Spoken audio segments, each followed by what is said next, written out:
here today. Now, for today's review, this is actually the graphing stuff that we did. 4-5 was sine and cosine. 4-6 was all the rest of them. So we'll kind of get the graphing stuff done here today, and then 4-7 and 4-8, like I said, we'll work on that stuff tomorrow. So, starting with 4-5, I'll go ahead and put the directions up here, although it's kind of been those same directions for a while. It just says, and this is what the test will say also, we need to clearly state the amplitude and period, amp and period.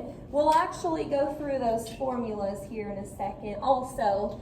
And it says to sketch a full period and label. I think we used to say something like label all of the important spots on the axes. Okie dokie. Now, before we get to the examples here, I want to review what those formulas are for amplitude and period. So, just kind of starting it out here, remember A is the number in front of the trig function, and then B is the number multiplied by x. So we've got either A sine of bx or A cosine of bx. Actually, the A and the B are kind of the same for all the rest of the trig functions too. But for sine and cosine and all the rest of them, the amplitude is found by taking the absolute value of A. So that's something to remember. And then period, for sine and cosine at least, it's 2 pi over b. We'll talk about this here in a little bit when we get to section 4-6 stuff. But remember, tangent and cotangent were kind of the outcasts. Those are going to be just 1 pi divided by b. All the rest of them are 2 pi divided by b. And we'll go over that again here in a little bit. Okie doke. So let's try just a few examples here with sine and cosine. Now, if you want, and I'll kind of review this as we do the examples, but it wouldn't be a bad idea to maybe put the parent graphs on your cheat sheet. They should be in your notes somewhere, of course. So if you want to leave a little bit of room for those parent graphs, you can. But first example here, y equals -2 sine of x minus 2. Now, a couple things we want to point out first here. Because of the negative in front, this graph is going to be flipped. So we'll have to take that parent graph and imagine it flipped over. Also, subtracting on the outside is going to shift it down too. So we've got a couple things to remember here whenever we go to draw the curve. Now, with the amplitude, remember you're taking the absolute value of A. So for this, it would just be absolute value of -2, which is +2. And then technically, B here, this is technically a 1x. So 2 pi divided by 1 is still just 2 pi. Okay, now this is really good review because it's kind of hard to remember how to label everything. With sine and cosine, unless it's been shifted left or right, you're going to just put the period at the end of the x-axis, and then you'll do what we called our halvesies to fill in everything else. So once again, with sine and cosine, unless it's been shifted left or right, which we'll probably get to one of those here in a minute, we're going to put the period at the end and do our halvesies. So you don't have to label 0 necessarily, but halfway between 0 and 2 pi would be 1 pi. Now actually the x's that we fill in right here are going to be the very same as what we had with the parent function. Again, it wouldn't be a bad idea to put the parent graph on your cheat sheet, but it's 0, pi over 2, pi, 3 pi over 2, 2 pi. Those were the x's from the parent graph. Okay, now we are going down 2. You know, usually I'll just take the amplitude and just label that, but because we're shifting down 2, I'm going to try to label my y-axis a little bit better than I usually do. So there they are. I'm going to go up a little bit, down maybe a little bit further since it's shifting down 2. Okie doke. Now, you don't have to do this, but what I like to do first is graph the function without the minus 2. So pretend like we're not going down 2. If this is what we were supposed to graph, well, amplitude is 2. Now it is flipped. So I'm still going to start at the origin, but usually sine goes up first. We're flipped, so we're actually going to have to go down first. And remember the amplitude, so we'll go down to negative 2, back to 0. Over here is up to positive 2, and then back to 0.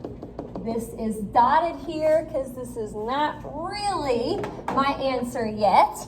But if you get that done, now you can just take all 5 of those points and move them down 2. So this point, down 2. That point, down 2. This is down 2. This is at 0 now. And then over there, down 2, you're back to negative 2. So this is what we're going to want here for number 1. Again, you don't have to do the dotted part. That's just kind of easier, in my opinion, whenever you have to go up or down. Okie dokie. Any questions about that one? It has been a while, so this is good to review here. You know, usually we have this test before spring break. With all of our snow days that we had, we're a little behind, but that's all right. So for the second one, we've got y equals 3 cosine of x plus pi over 4. And all of that is in parentheses. Oh boy. Well, do you remember which way we move if we add on the inside? It goes left. Yes, so we're actually going to have to shift this left pi over 4 units. I'm going to come back to that here in just a second.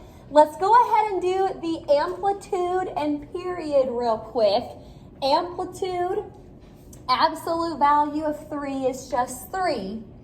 Period, remember B is the number multiplied by x, so that's still just 1 here. 2 pi divided by 1 is 2 pi.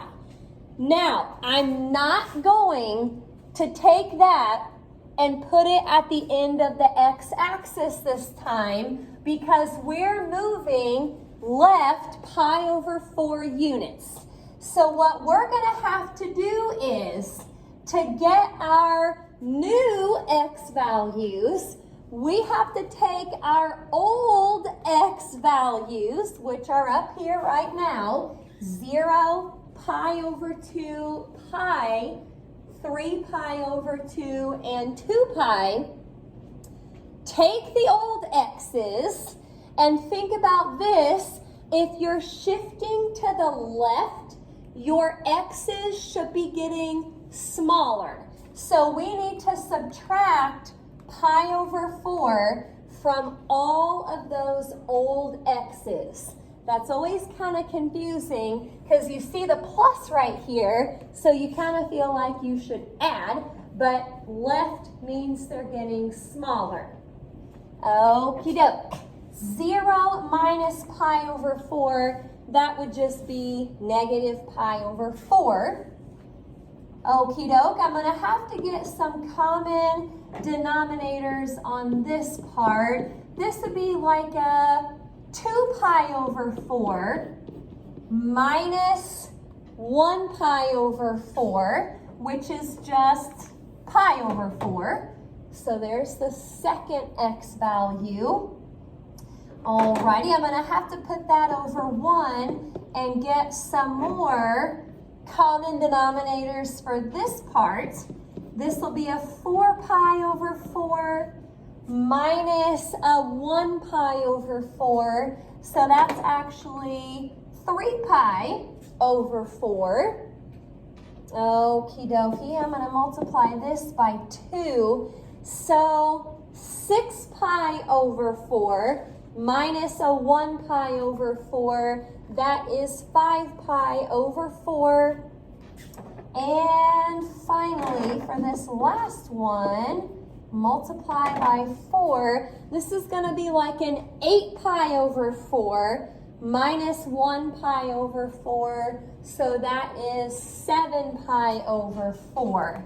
I'm going to leave a little bit of room on the left side, but most of the graph is going to be on the right side because most of those are positive. Okie dokie, here I go. If this is negative pi over 4, I'll try to keep about the same distance there to pi over 4. Now, I'm not going to be real picky about the spacing, but try your best to kind of keep it all equal. I'll see if I can do about the same amount of room to 3 pi over 4, and then about the same to 5 pi over 4, and about the same over there to 7 pi over 4. Amplitude is 3, so I'm not gonna get too fancy on the y-axis. I'll say that's 3, and that is negative 3. Now, for the cosine curve, cosine, unless it's been flipped, it actually starts up wherever the amplitude tells you, and then it goes down. Now, watch this. I'm not going to go down to the origin because 0 is not on this list. The next point needs to be over at pi over 4. And then I go down back to 0 and then back up to wherever your amplitude tells you. So you do want to be careful about curving that on the ends. You want to show that it's not going to keep going up past 3. That's actually the highest it'll go. It'll curve back down after that. Okie dokie, pretty good one there. Stop me if you have any questions. I think we're just going to do one more problem with the 4-5 stuff, and then we'll switch over to section 4-6. Okie dokie, so here we go. Number 3, y equals sine of x divided by 3. Sine of x divided by 3. Now, the amplitude, technically a here is 1, so absolute value of 1 is just 1. Now, before I do the period, you probably want to think of this as like a 1x over 3. So you can actually pull the 1/3 out front and make it 1/3 x, which means, I'm going to show a couple steps here. For the period, 2 pi divided by b is going to look like this. 2 pi divided by 1/3. Now let's keep, change, flip. So keep the 2 pi, change it to multiply, flip the 1/3. Well, 2 pi times 3, that's going to turn into a 6 pi. So the period on this graph, it goes all the way to 6 pi before it starts to repeat. Now, because I'm not going right or left, I'm going to go ahead and put the period at the end of the x-axis, and then we'll do our halvesies to get all the rest of the x's. Okie dokie. If this is 0 and this is 6 pi, halfway between would have to be 3 pi. Okie dokie. Now to get the rest of these, the last two, remember you can always add these up. Like if you pretend like the pi is not there, to find the halfway point on this side, you can add and divide by 2. So 0 plus 3 is 3. 3 divided by 2, you can leave it as a fraction. You can write it as a decimal. So 3 pi over 2, 3 halves pi, 1.5 pi, any of those would be fine. Now on this side, again, add them up and divide by 2. So 3 plus 6 is 9. You can do 9 pi over 2. You can do 9 halves pi. You can do 4.5 pi. Any of those would be fine. So remember, sometimes you have to basically ignore the pi's while you figure out where or what those values are. Okie dokie, amplitude is just 1 here. Now, this is a sine curve, not flipped. So I'm going to start at 0, go up to 1, down to 0, all the way down to -1, and then back to 0. So this is kind of like the shape of the parent graph. It's just got a bigger period than the parent graph. Usually it just goes to 2 pi. Okie doke. Any questions about graphing sine or cosine curves? Looking good. Well, moving on to 4-6. This is where we learned how to graph the other 4. So you had cosecant, secant, tangent, cotangent. Because I know some of you are kind of making your cheat sheet right now, I may, real quick here, just kind of run through the important stuff that we called it, the important stuff for all 4 of these graphs. We're not really going to have time to do an example of each one, but at least we can kind of remember all these things about each graph. So starting with tangent, again, this is good cheat sheet material right here. Tangent had a left asymptote at -pi over 2. Alrighty, it had a center point at 0, and then a right asymptote at pi over 2. All of this should be in your notes, so it's up to you if you want to copy this down again. But then here's just kind of the general shape of a tangent graph. Unless it's been flipped, tangent will start down to the left and it'll go up to the right. Again, I'm not getting real technical here, but that's just the shape of a tangent curve. Okie dokie, let's go ahead and do cotangent. I actually drew right on top of this. Maybe I'll try to scoot this over. I do also want to add, this is really important here. We should probably put this down too. So I'll scoot my graph a little bit. But the period for tangent, and it'll be for cotangent in a minute too, the period is always just pi divided by b. Good stuff to remember. Okay, now cotangent had a left asymptote at 0, a center point at pi over 2, and then a right asymptote at pi. Okie doke. I'm going to put the same period up here just so you know for sure. Cotangent, also for the period, you're going to take just pi divided by b. Now, the shape of a cotangent curve is just kind of flipped from tangent. It goes up to the left and then down to the right. So remember, if a tangent curve has a negative in front, it kind of just looks like cotangent. Or if you have a negative in front of cotangent, it looks just like a tangent curve.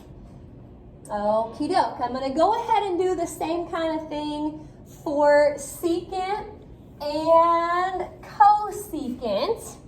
So here we go. Now these had 3 asymptotes. We had a left asymptote at negative pi over 2, a center asymptote, not a center point, but a center asymptote at pi over 2, and then a right asymptote at 3 pi over 2. Now we're back to the same kind of period that we had for sine and cosine. It's always 2 pi divided by b. So again, tangent and cotangent are kind of the outcasts. Everything else is 2 pi divided by b. Okie doke. Now for the general shape here, you've got like one part halfway between these asymptotes opening up, and then wherever your amplitude is over here, you'll put another point, but that part is shaped downward. It's opening down. Okie doke. Last one here. Again, this is all in your notes. Just putting it up again in case you're making a cheat sheet right now. Cosecant. 3 asymptotes again. You got a left asymptote at 0, a center asymptote at pi, and then a right asymptote at 2 pi. And the period, I'll put it up there again, but it's the same. Period is still 2 pi divided by b. Now, I'll also just kind of put that the shape of this graph, the shape of a cosecant graph, is actually the same as secant. So again, the general shape, the asymptotes are in different spots, but the general shape of the graph is the same as secant. Good stuff to remember. So again, we're not going to have time to really do an example of all 4 of them. We're going to do just a couple examples here, but you'll probably want to have that stuff on your cheat sheet. Okie dokie. I'm going to go ahead and start number 4 up here. And this one is a tangent curve. Number 4, y equals tangent of pi over 2x. Okay, now the amplitude is still absolute value of A. That doesn't change for any of these graphs. So A here is just 1. Absolute value of 1 is 1. Okie doke. For the period, this is a tangent curve. So you're only going to do a 1 pi divided by B. And B here is actually pi over 2.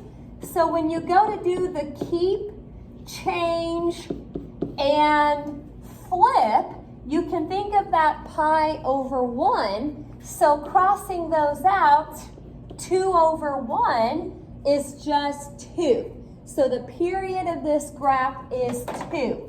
Now what's different in section 4.6, so with all the other graphs, whenever the period changes, you don't just go to the end of the x-axis and put that number. You actually have to take, and I'm going to write this out in case you want to write it out too, take the old stuff and divide by B. Again, with tangent, cotangent, secant, cosecant, anytime the period changes, you're going to take the old stuff, the old important stuff, and divide by B. You don't have to do this if the period doesn't change, because if that's the case, B is just 1, and dividing by 1 doesn't really change anything. So the left asymptote for tangent was at negative pi over 2. We're going to take that and divide by B. One of the most common mistakes with these problems is taking the old stuff and dividing it by the period. Don't do that. You're always dividing by B. Now, if that negative wasn't there, anything divided by itself is 1, but a negative divided by a positive is a negative. So our new left asymptote is at negative 1. Okay, the center point was at 0, and it's still at 0. 0 divided by anything is 0. And then right asymptote was at pi over 2. So divide that by B. Again, anything divided by itself is 1. So these are the x's that we need to label on our graph. I'm going to go ahead and label 0, and I'll say that's 1, and that is negative 1. But I want to remember those are asymptotes. Okie doke. The amplitude is just 1 here. So here's how we'll fill everything in. The center point is at 0. And remember the shape of tangent. It goes down to the left, up to the right. So halfway between over here, you don't have to label it, you just go there. You're going to move that down to wherever your amplitude tells you. Halfway between over here, you'll scoot up and just go wherever the amplitude tells you. Kind of missed that point in the middle there, but that's all right. That'll be our graph somewhat for tangent of pi over 2x. Okie dokie. Old stuff divided by B. Anytime the period changes. That's going to be for all of these graphs from 4-6. Okie dokie. Let's go ahead and do just one secant graph here. And this should be our last example. So y equals 3 secant of 2x. 3 secant of 2x. Okay, I'm going to go ahead and do the amplitude. Absolute value of 3 is just 3. Now for the period, remember secant is back to 2 pi divided by b. This is kind of nice. b is 2, so 2 pi divided by 2 is just going to be pi. Okay, and that means our period changed. So we will have to take the old important stuff for secant and divide by b. And you probably wrote all this down earlier, but the left asymptote for secant used to be at negative pi over 2. Well, divide that by b. Remember, don't divide by the period. Divide by b. Let's see what happens. Negative pi over 2. Keep, change, flip. This is going to turn into negative pi over 4. Make sure that you did that right. Keep, change, flip. You end up multiplying by a half. So that's negative pi over 4 for the new left asymptote. Okay, center asymptote. I'm going to cheat a little bit. Pi over 2 divided by 2 should be exactly what happened up here without the negative. So that's just pi over 4. And right asymptote, it was at 3 pi over 2. So if you keep, change, flip right here, you'll end up with 3 pi divided by 4. 3 pi over 4. That's the new right asymptote. Okie dokie, I'm going to go ahead and label those on the x-axis. If that is negative pi over 4, I'll say that is positive pi over 4, and I'll try to keep the same distance over there to 3 pi over 4, and bunch of dotted lines here. Dotted line, they're all asymptotes. So amplitude is 3. Let's see what this is going to look like. Remember, secant and cosecant kind of have the same shape. So if you go halfway between the first two asymptotes, you just want to go up to wherever your amplitude tells you, and that should be opening up. And then halfway between over here, you don't have to label it. You can just go there, and that would be opening down.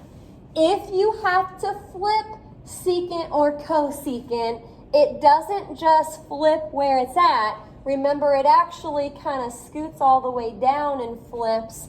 This part would scoot all the way up and flip.